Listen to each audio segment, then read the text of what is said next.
Welcome to Let's Talk Antigonish, the podcast where we sit down with neighbors, experts, and friends to explore the stories, the questions, and the big little issues that shape life in our town, one conversation at a time.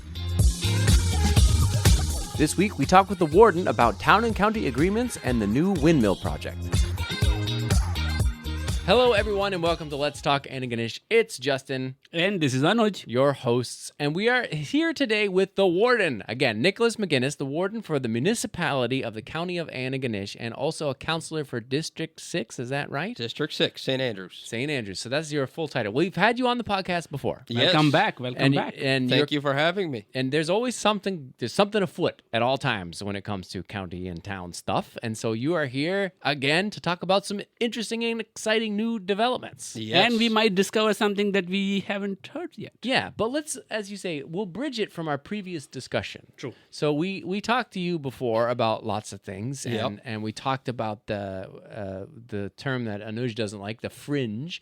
So I call it donut or ring. Or the donut, the ring. So that community that exists here between the county and the town, you have a bunch of industry and houses that are just over the border, let's say. Yes. And so we've talked a lot about that before in terms of the problems with that, because you're sharing utility and roads, and so who's paying and And how. the water and the sewage and all kinds of Yeah. stuff. Yeah. So this is an issue that's come up. Now, Anuj, you've got a lot of thoughts on this. So pepper Nick with some questions while we've got him Yeah, here. so just update us of what is happening and how is county responding to some of the initiatives that are happening Like there. the water issue, for example. Water, yeah.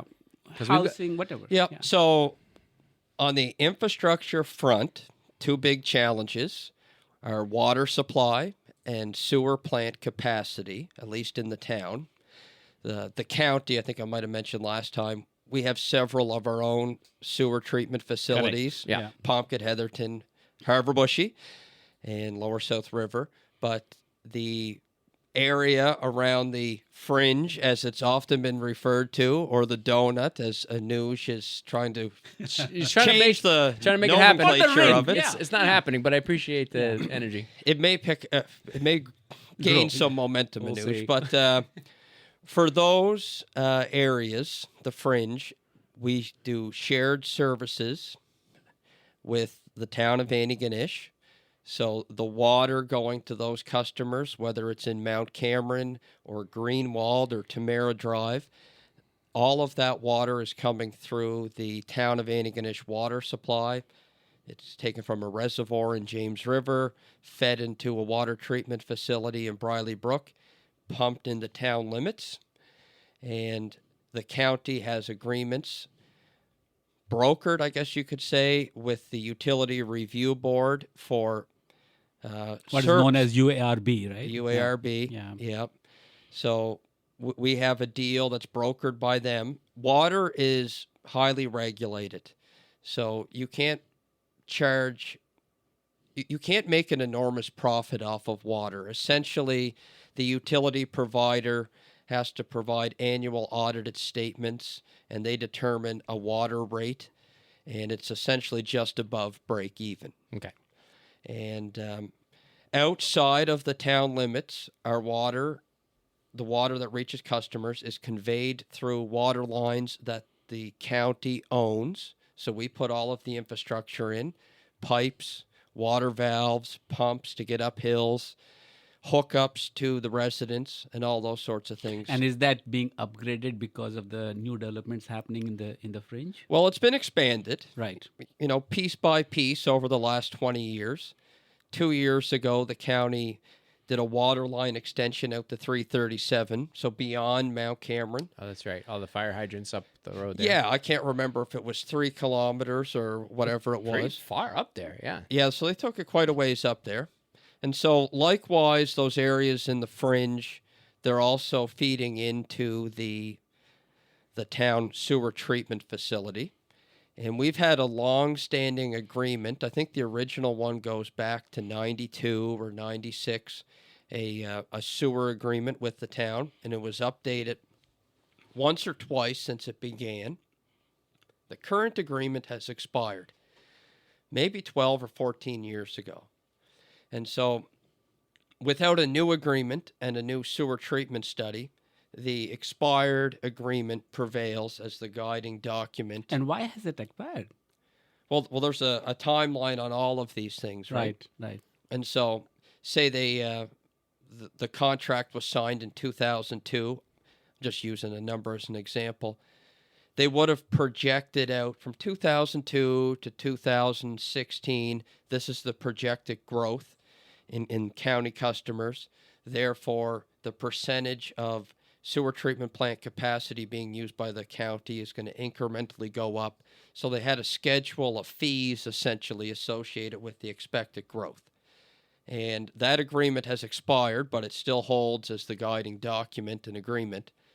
Just like in any business, you sign a contract for Now, my continuing question services. was more as to why did hasn't you been let it? or why didn't it has been renewed? Yeah. And is there a That's a special great issue? question, Right. and in my opinion, it should have been renewed right away, Right. right? Yeah. And it takes about a year, maybe 2 years, to get enough information for both sides To sit to down and, make an informed decision on what the rate is going to be. And so we are 6 months into that process now. Okay. It was a priority of both new councils. When we had our first joint town and county council meeting, it was discussed, and staff was provided with direction. They have to hire outside firms to install flow meters on all of our connection points that feed into the town system. And of course, the town plant itself would have a flow meter on it. So from the study, what we need to get is 12 months of data. What is the total amount of flow going into the sewer treatment plant? And how much are each of the connection points from the county? There's 11 in total. How much are they contributing to the total flow? Mm-hmm. And from that, we would go and negotiate a new agreement. So what is the discussion around? You're trying to come up with numbers so that you can determine a correct or honest amount of money to charge to the county? Yes. Okay, so you're just trying to figure out a rate based on how much is being used. Yeah, so like 25 years ago, with the current sewer agreement, the county may have been paying 20% of operation costs. Mm-hmm. And by the time the agreement expired, maybe 2016, we were paying 1/3. So since that time, we have still been paying 1/3 of the operation costs. But there's more houses, therefore you should be paying more. That's the idea. Or at least that's the assumption. The assumption, yeah.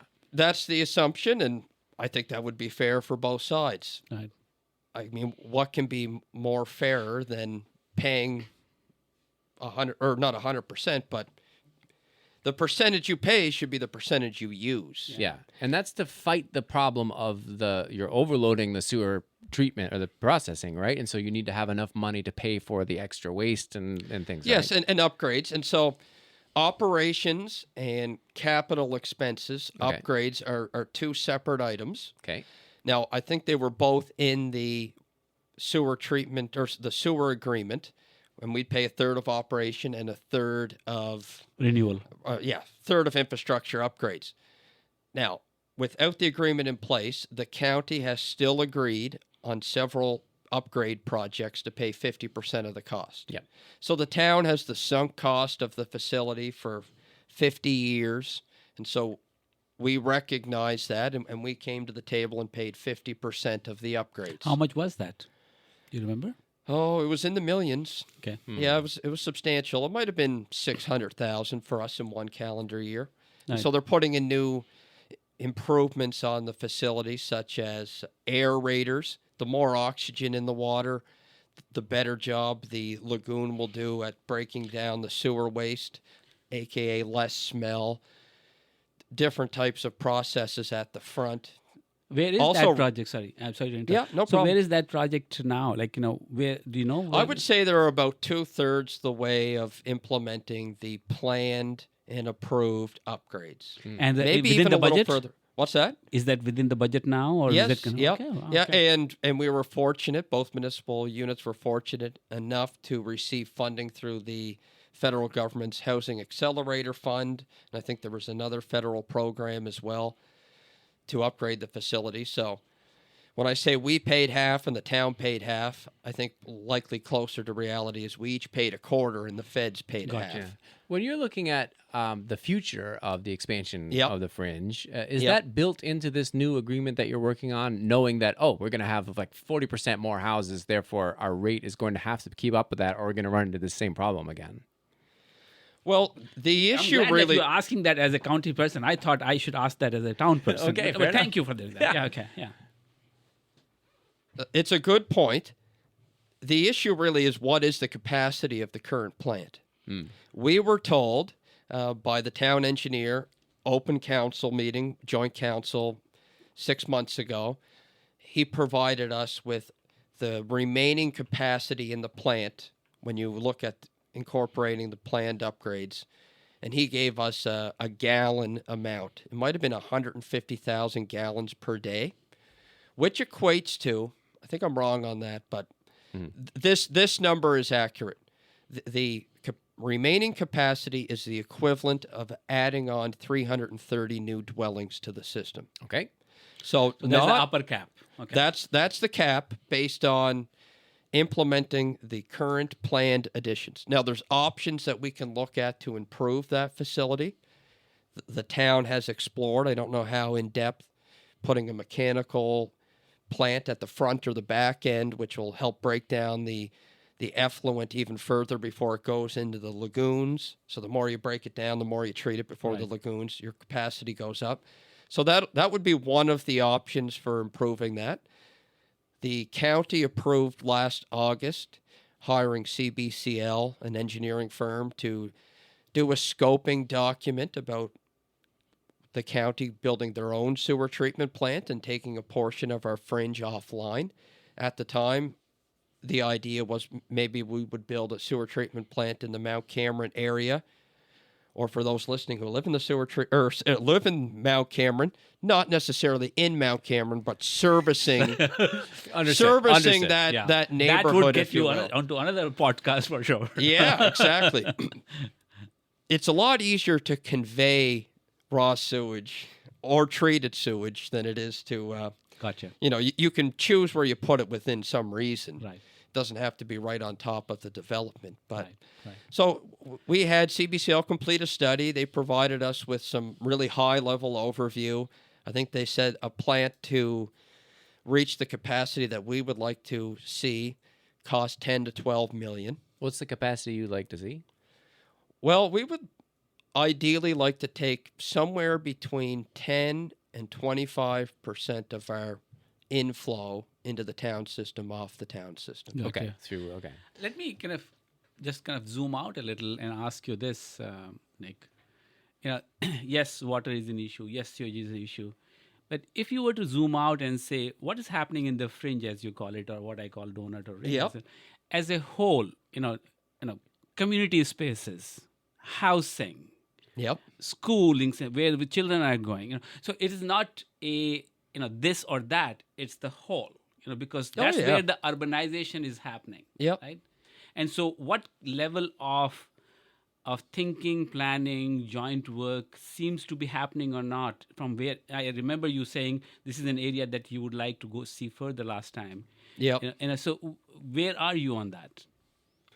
Well, just explaining what I did, I think it demonstrates that we are working together. Correct. And like the water issue, if I could just segue into that, we again paid 50% of the costs for water exploration work to supplement the water supply. I'm sure everyone's going to remember the water restrictions that were in place during last summer's drought, which obviously highlights the need to address the supply. Yeah, the friction points. We're at capacity on water supply, and I think that's been known for a long time. And the water levels in the James River Reservoir were maybe 14 feet below the top of the reservoir, and it's 28 feet deep.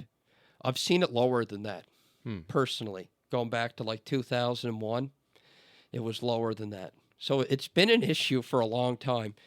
But the town staff, post-2001 drought, they made operational changes to the management of the reservoir supply that helped alleviate that problem. There's something at the bottom of the reservoir known as a siphon, and that allows water, when it's not going over the crest of the dam, to continue to feed the James River.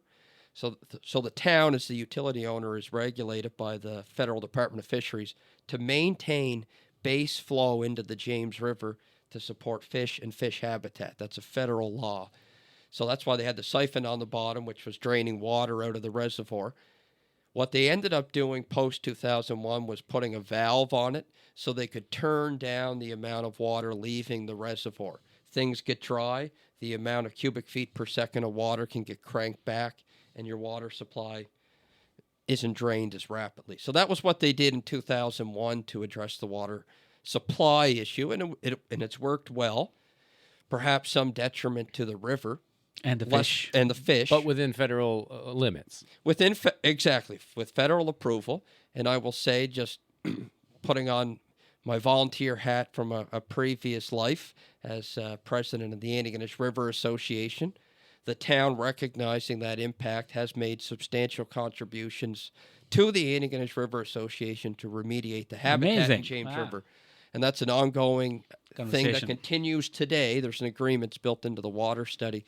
But this year, the supply was looked at from an exploration phase. They drilled 3 wells in Briley Brook, 3 or 4 kilometers from the water treatment plant. There's a seam, an aquifer seam, I don't know if it's 150 feet below the surface. It's the same aquifer, actually, that kind of cuts across the province. Some areas it's closer to the surface, some it's totally covered. But I believe the town of Stewiacke would hook onto the same geological formation. It's a very narrow and deep aquifer, so you could drill down and miss it by 3 feet and not get anything. But they were successful, which is hats off to the engineers and hydrologists that pinpointed the locations to drill, and they were very successful. They got more water than they dreamed of in 3 wells. There's more water flow in those 3 wells than probably the base flow of the James River. So where's this new water going to go? It's going to feed directly into the same water treatment plant that the James River Reservoir feeds into. So it doesn't go back up into the dam. It goes straight downtown, essentially. Or? It goes to Briley Brook, if you're familiar with Back Road Briley Brook. Yep. Yeah. The sewer treatment facilities there. Oh, I see. And, the Schoolhouse Road. It's right next I to know the that one. Schoolhouse Road. Yep. And there's it's a state-of-the-art facility that can handle a lot more capacity. Who manages it? The town. Okay. Yep. So all of the water is going to go into the same pot of yeah. untreated water. It's going to get treated and then conveyed to town through the water Got pumps. it. And the county. So that should Yeah. solve the, it seems unlikely at this point you're going to have another drought situation in the town. Fingers crossed. Well, Based on that, that's a lot of water coming in. So Yeah. eternal the supply. wells still need to be hooked up to water supply lines to feed into the treatment facility. Oh, so it's not a done. It's not complete. Oh, I see. It's It not could happening take- this summer, probably. Well, I don't know. Oh. I would hope it does. Who would know? The town should know. Okay. All right. Okay. But from a supply issue, they've done a really good job at alleviating that issue, I think. Once that's online, an event like last summer wouldn't have near the effects. Cool. I have a question based on what you were saying, I think, about planning. Maybe I'm characterizing this incorrectly. Let me know. So you're talking about planning from a really bird's eye view of the Fringe. Correct. So you're discussing, Nick, responses to problems that have been noticed. Yep. But is there within council or some other body someone looking at the Fringe as a whole and saying, this is what we need to do as a community to develop this correctly. We need, water and sewer, but then we're going to need these sorts of facilities. We'll need the changes to the road. Maybe a market. So, yeah, as opposed to responding to the problems, is there a forward-thinking body that is saying, we're going to actively push for these sorts of changes in this area with a vision, if you know what I mean? And we, just to pretext that of saying, we did have our history of, do we amalgamate or not, or do we merge or not? And we decided no, that was fine. But we still have these active development happening, like it or not, and it's happening in piecemeal. Yes, So that's you have piecemeal. this apartment building going in here. Here's this place going on. Because it sounds like there's companies that will, I'm going to go build a thing, and you're like, great, now the town and county has to scramble to figure out what to do. But is there somebody who's saying like, nope, these are the kind of things we should be building and we want to regulate? Yeah. Does that exist? Is that part of your council's mandate? Well, from the sewer perspective, let's just use that as an example because we're actively looking at doing something in the county. When you build new infrastructure, if we're to build a new sewer treatment plant to service a portion of the Fringe, you don't want to build the plant to operate at about 80% of capacity right off the bat. You want to build a plant that current inflows that you redirect towards it might be 40 or 50%. Correct. So that you have room buffer. for growth. Yeah. This forward thinking, I understand the reason why you would ask that question, and it's obviously important. What we have to do is build infrastructure that has a large cushion in front of it, because what we're dealing with fundamentally is private development, and it's very hard to predict how that may shake out. It has a lot to do on, are there entrepreneurs, for example, or organizations like affordable housing willing to take on projects? If there are organizations, nonprofit, is there federal support there? And there could, or there might not be. So it's really hard to project for sure and look at a map and say, you go a kilometer up the road from Mount Cameron, in 10 years, there's going to be 200 houses there. We look at Briley Brook, there's going to be 100. It's very difficult to predict where and when those developments are going to occur. So it's up to us to plan accordingly to have capacity within our supportive infrastructure. I think I understand. So you're not micromanaging what's coming and where. You're just putting the infrastructure in, like you say, as a cushion To so create that conditions. we're ready for whoever private industry Exactly. comes in. It's kind of that open for business mindset. I understand. If you want to use that. But I think that's the best we can do. Otherwise, we get into really high-level planning. And as municipal council and staff, do we have a better idea of where and how many units might be built in somewhere else versus private developers who are putting their own money and time into it? No, I would say no, Yeah. probably So not. that's not normal in Nova Scotia, let's say. Most Yeah. councils are not doing that level of micromanagement, would you say? I don't think so. I think But it's very would- difficult. Yeah, but I would, for the sake of just kind of understanding this a little bit, there is a third type of ways to explain this. We don't necessarily have to see this as micromanagement, but more of a policy imperative of saying we would desire to have these many houses, these many common spaces, these many gardens, and we are not building it.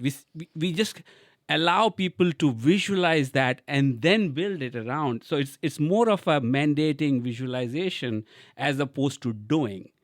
And I think there's a fine line. Like a wish list as opposed to a mandate. Or even an imagination. We let it evolve, because right now we are imagining it individually. You have some imagination, I have some imagination. Is there a collective imagination that we can see of how does Antigonish increasingly urbanize in a manner that we like what we build? Yeah. That's Right. the whole idea. So I should say that a lot of work has been done on that.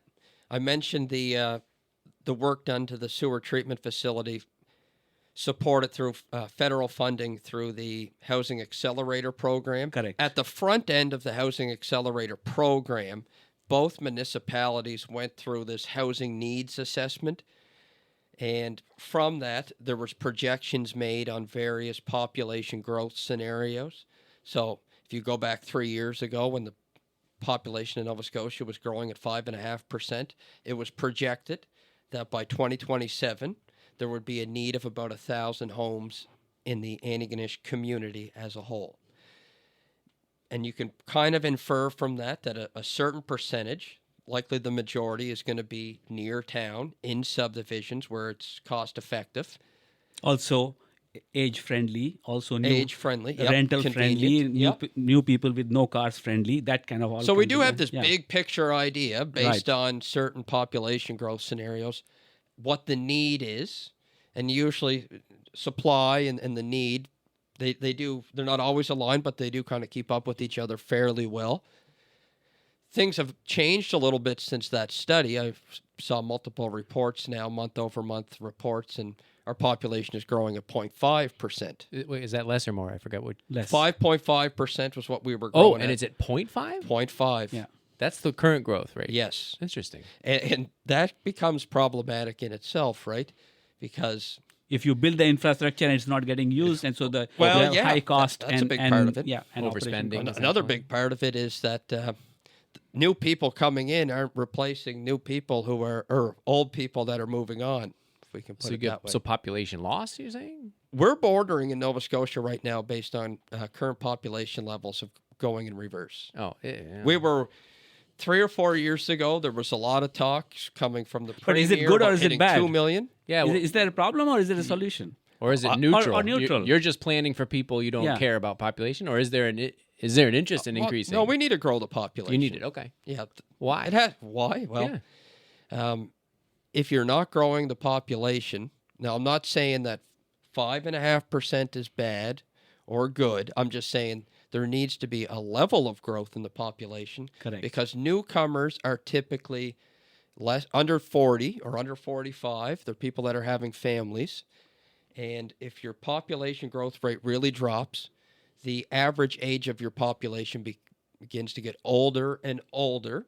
So you have a higher percentage of your population that's retired.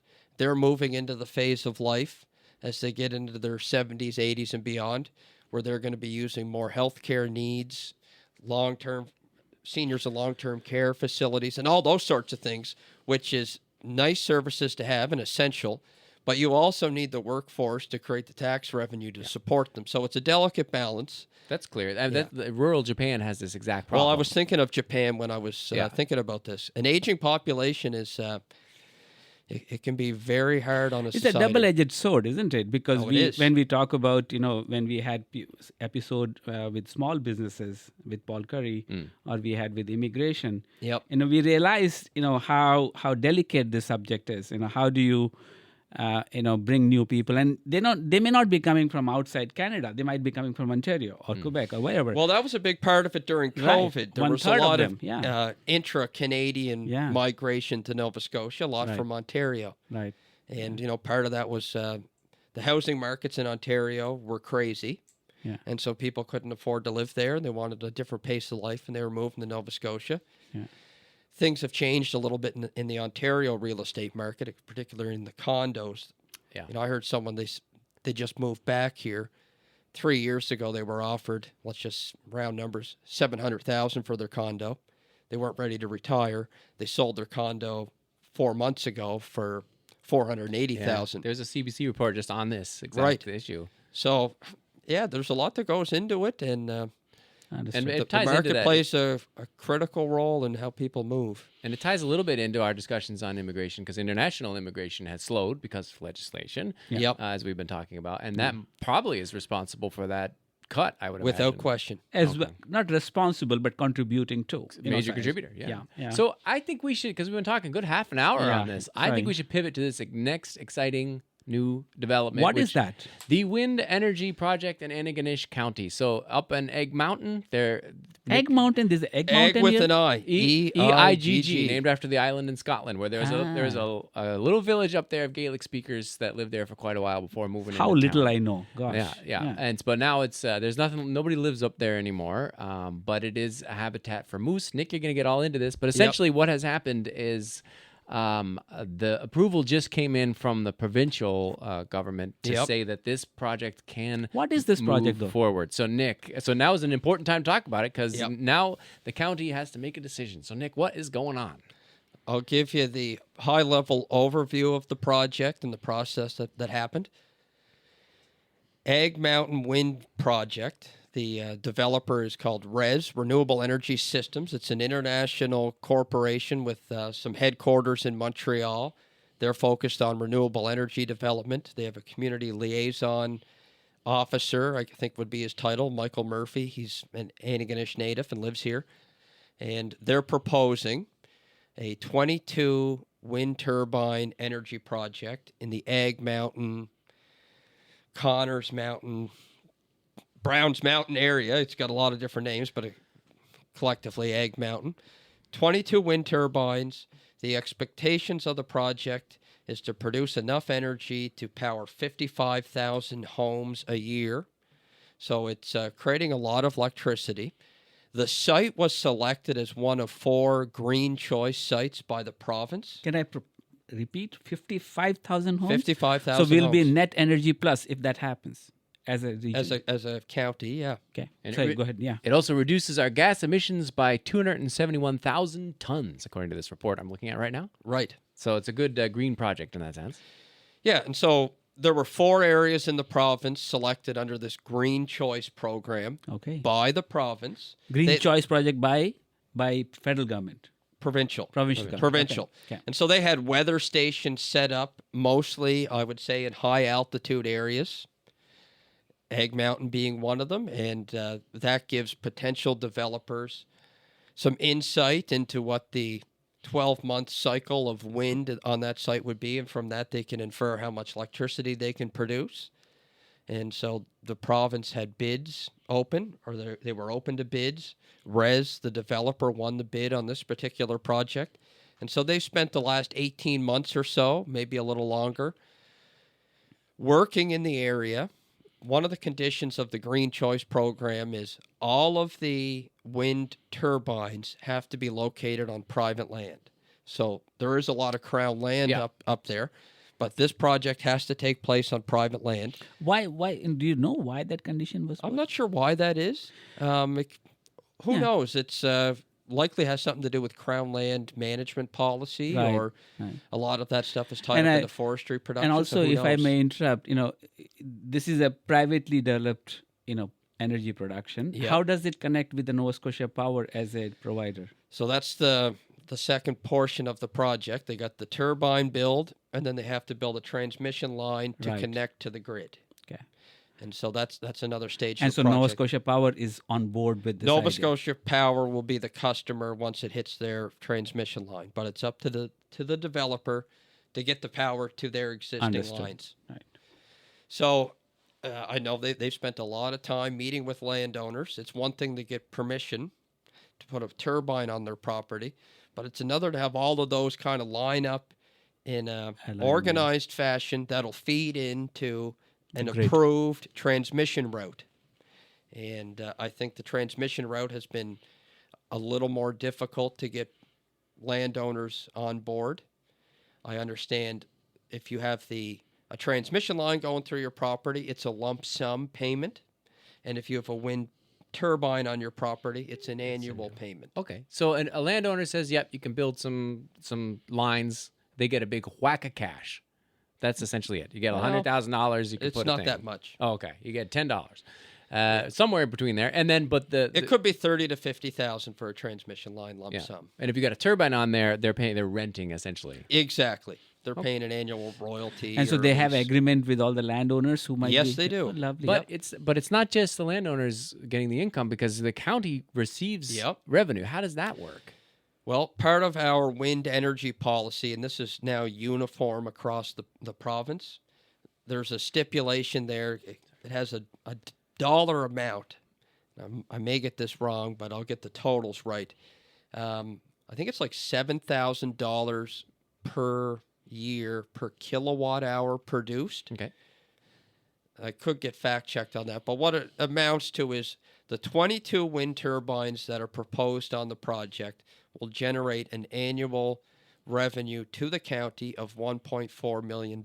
And is there any expense from the county at all? Like, do you have to pay for anything in order to No, so not really. I mean, we'll have to go through the zoning process and those sorts of things, so there'll be administrative costs, but we're not a So this will be a windfall for you guys. It could be a windfall. Yeah. So it's looking at like 6% increase in revenue. That's significant. But it is significant. But there's a problem, and that is what Of the course. news is all about. And that is News or moose? the news, the moose news, the moose yeah. news. So tell us about the moose issue, because it could, although it's been approved, Yes. it could still be a hiccup because people are suing over this approval. Are they suing? Yeah, someone's going to come in with, they're consulting anyway, a legal challenge to it Right. because of the government's mainland moose recovery plan. It may be in violation of that, so it's an unknown issue. But tell us about the moose thing. Okay, so moose, specifically mainland moose, not to be confused with the moose in Cape Breton, different subspecies. Mainland moose are a listed endangered species in Nova Scotia. The province, I think in 2007, had a moose management recovery strategy, which has been, I'll be honest, met with a lot of criticism over the years for not having tangible actions and that sort of thing. But mainland moose are in the proximity of the project area. And so as a species at risk, a project of that scale, during the environmental assessment, has to evaluate the potential impacts that project may have on endangered species. And so as part of the environmental assessment document, the proponents and their consultants did a study, if you will, on... It's a third-party study? Yep. Probably? Yeah, okay. Yeah, it was. Yeah, they hired a consultant to do it. Kind of high level, but making determinations around the impacts to moose habitat. It didn't really say, or it certainly didn't say in the environmental assessment, this project is going to cause the decline of X number of moose. But a lot of the opponents to the project who are pointing out that the impact may exceed the benefit of the project are saying you're going to fragment the habitat. So moose like large continuous portions of forest, mature forest for their habitat. They like wetlands. They require wetland vegetation in their diet and cooling in the summer. And so as you fragment those habitats, you could disturb the migration and the range of the moose. So there's a potential or perceived impact there. All of this gets reviewed by the province, who has Department of Natural Resources. They had a wildlife division. It's been morphed into, I think, integrated resource management now within the Department of Natural Resources.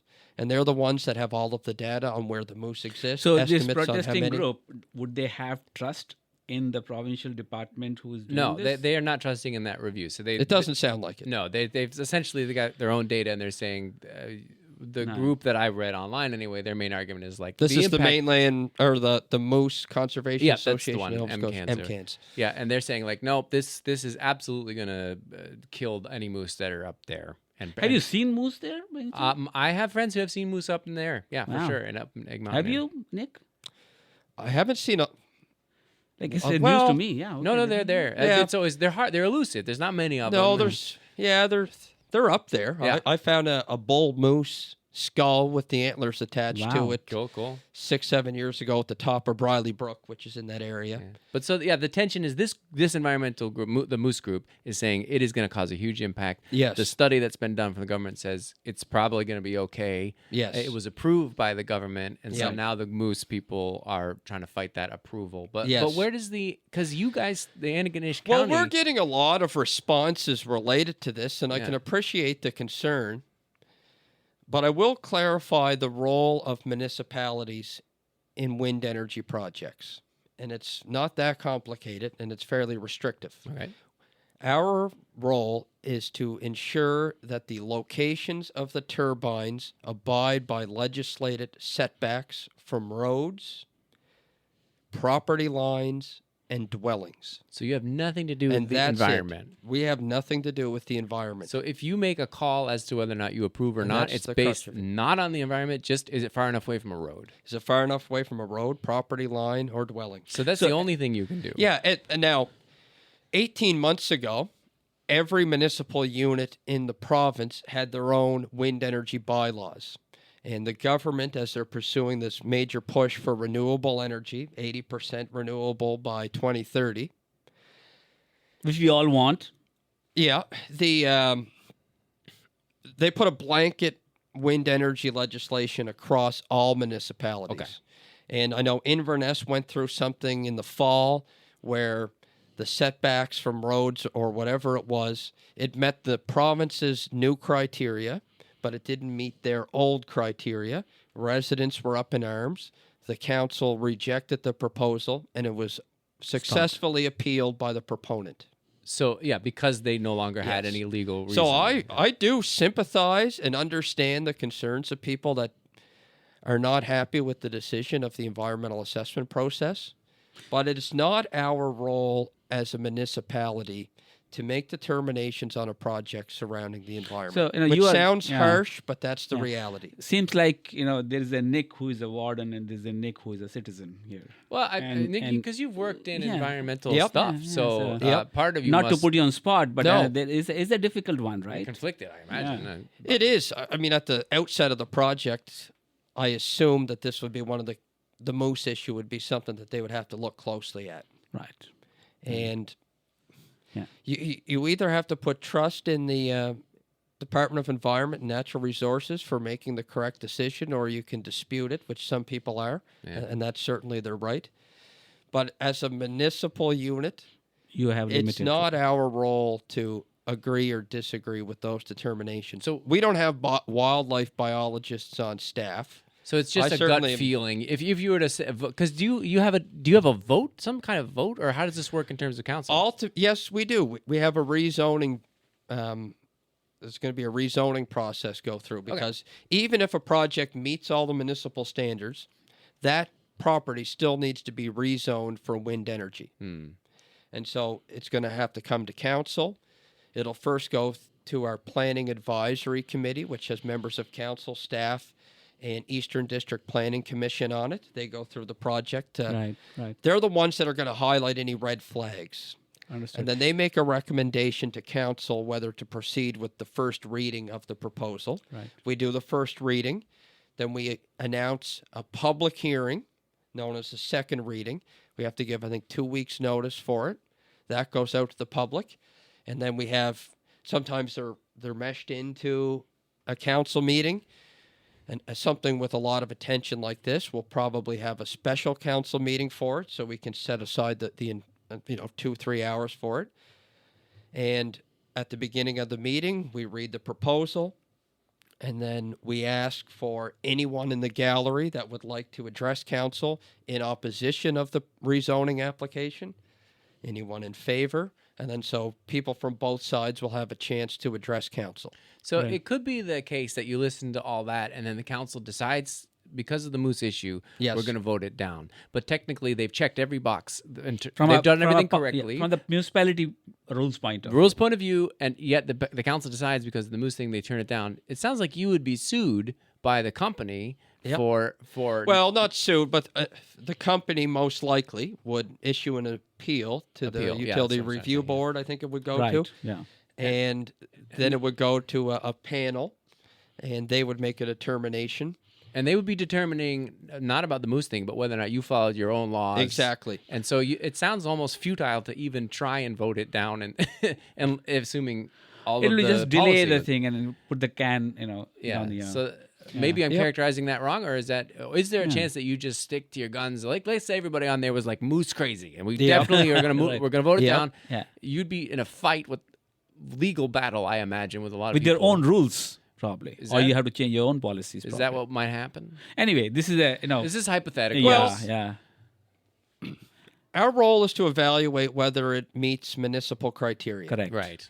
Just like it's the province's role to make sure that it meets their Correct. species at risk criteria. Correct. They're not making determinations on the municipal zoning, and we really aren't supposed to make determinations on environmental policy. Yeah.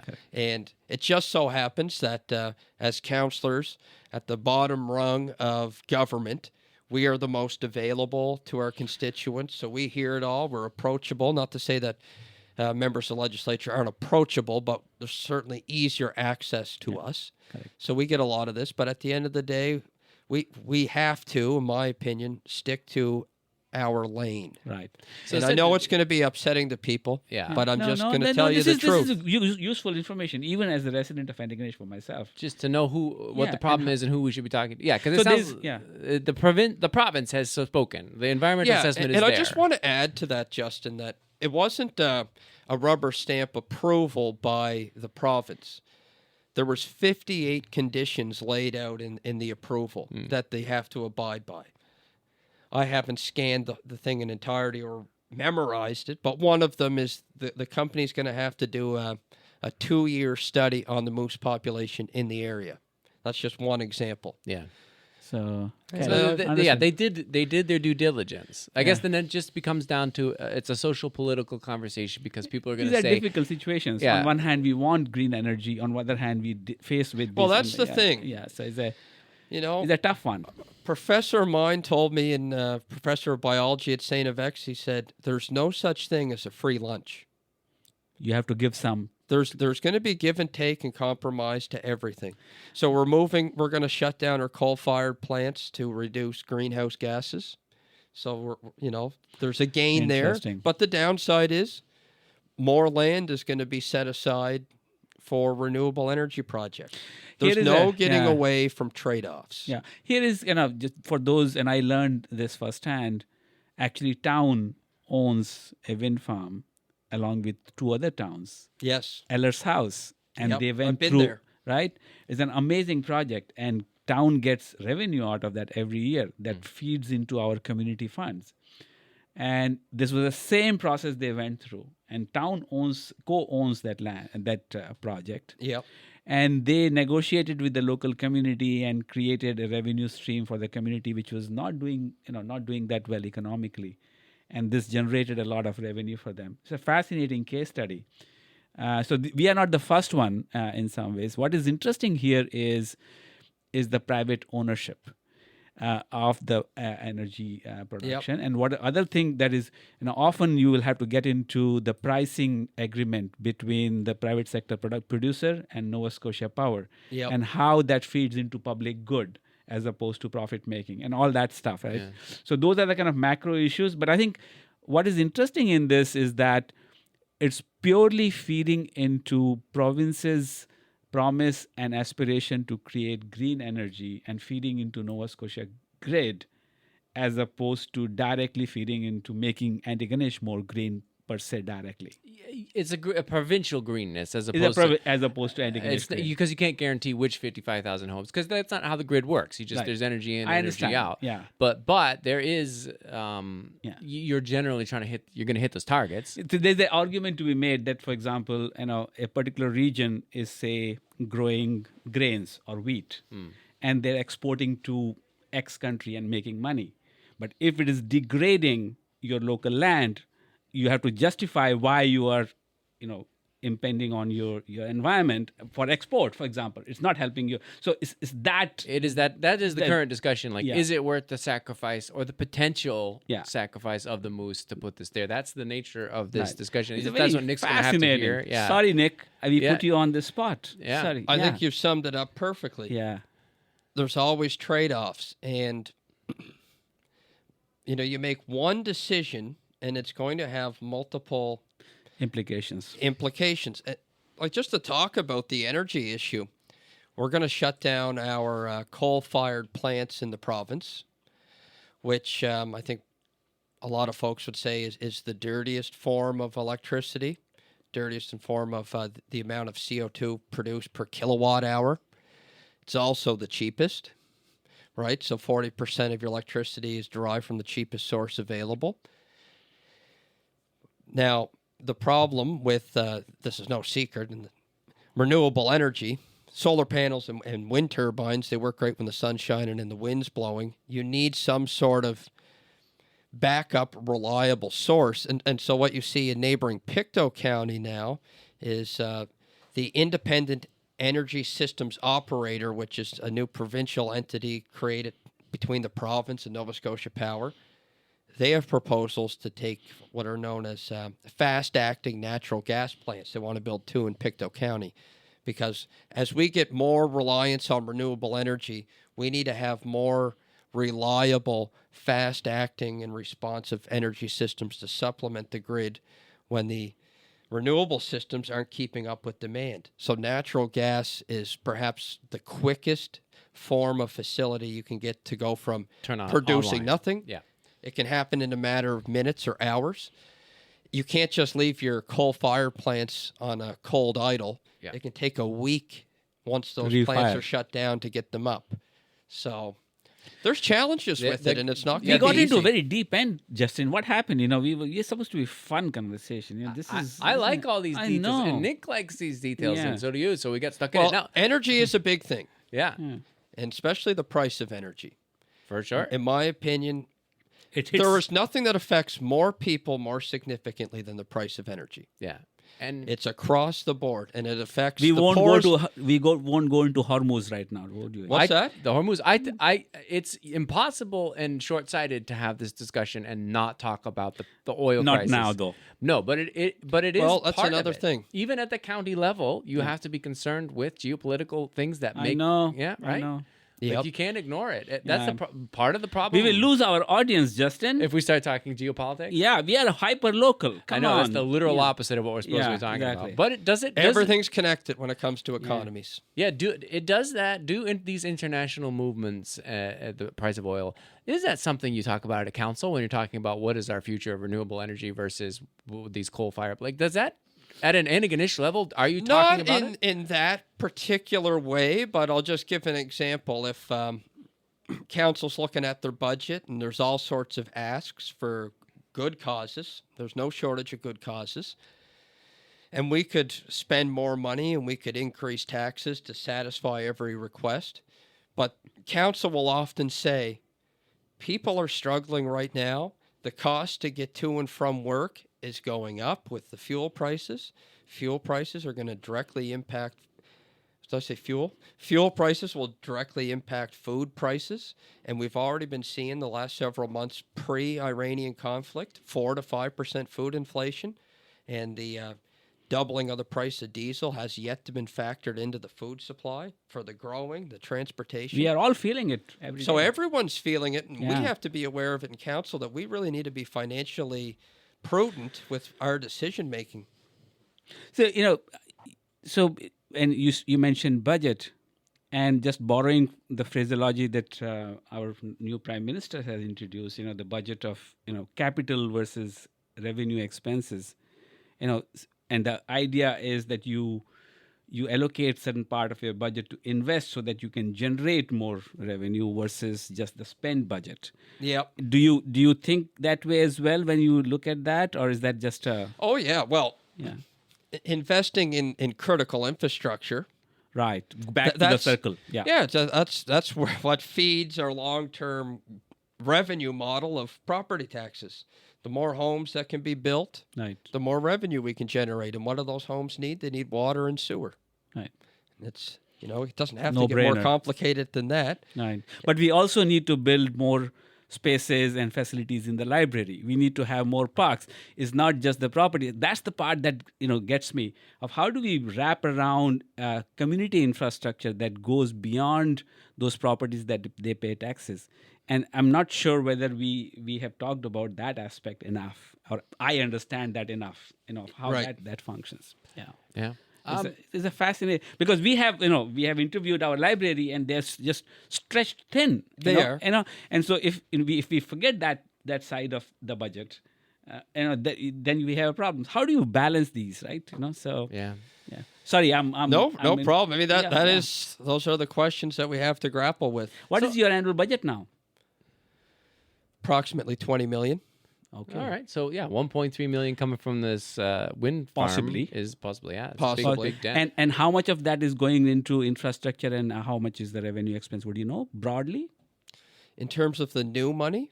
Sorry. the overall budget. Oh, the overall budget. Well, I'm glad you asked, because I see comments on Facebook about I pay this and all I get is my garbage picked up. Oh, I see. Right? Fair enough. But 50% of our budget is gone right off the top from protection services for the RCMP Right. and education for the province. Right.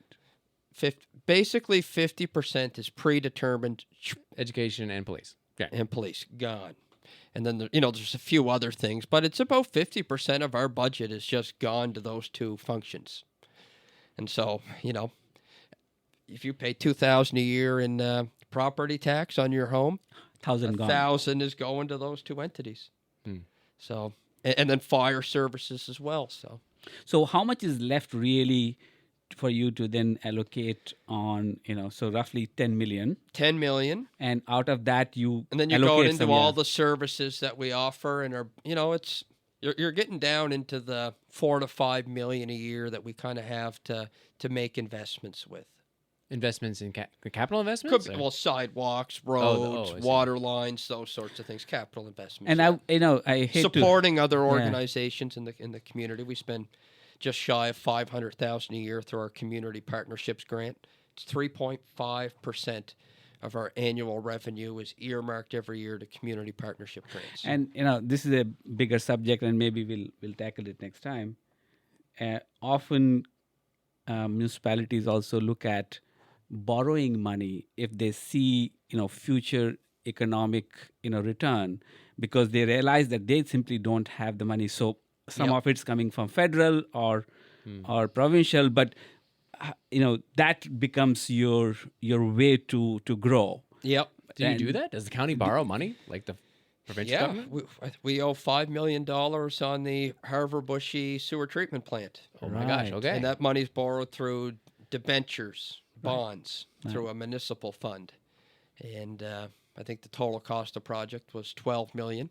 We looked at paying it off with our reserve money this year, but if the interest rate is low, why pay? Right? Well, actually, what we determined was the money that we were holding in reserves is going to earn more interest in a savings account than the interest we were going to pay on the bonds. That's smart. That's smart economics. It's not going to make. How do you keep up with all these details? Yeah. So, because we've been talking almost an hour, I have one final question for you, Nick. Yes. Which is, last time we talked, you seemed very excited to be the warden, and you're all, a happy guy. And here we are a few months later, and I have the impression that you are enjoying these conversations. Are you still happy to be the warden? I love it. You seem to love it. It's good. And we love it that you love it. I love problem solving. I like seeing things get done and progress being made, and I don't mind the odd challenge. And no, it's been great. You know what? I'm really enjoying it. Your colleagues are still talking to you? Yes, they are. And the town people are still talking to you? And my wife's still talking to me? Yeah. Yes. That's just started with that. That's the start with that. True. Well, is there anything, before we sign off, is there anything that we haven't talked about you want a final message to the community? Like, I forgot to mention this, or you need to know this, or have we? I think we covered everything. We covered pretty much everything. We could talk for hours on all sorts of things, but no, I think we did a good job of covering the important issues at hand. For now, we'll have to have you back, though, right? We'll have him back, Anuj. Yeah. Cool. All right. Well, thanks again for coming in. Thank you both. This has been a pleasure. All right. Bye. Thank you for listening to Let's Talk Antigonish. If you like the podcast, don't hesitate to subscribe. Just go to letstalkantigonish.ca and click. Voila! You'll receive new episodes right in your email inbox. This podcast is a labor of love. Please consider making a contribution, small or large, maybe a monthly subscription. A thank you to all of our supporters and subscribers, especially our paid subscribers through the Substack. You are really helping us to keep this podcast going, and we look forward to expanding it in the future. Let's talk, Antigonish.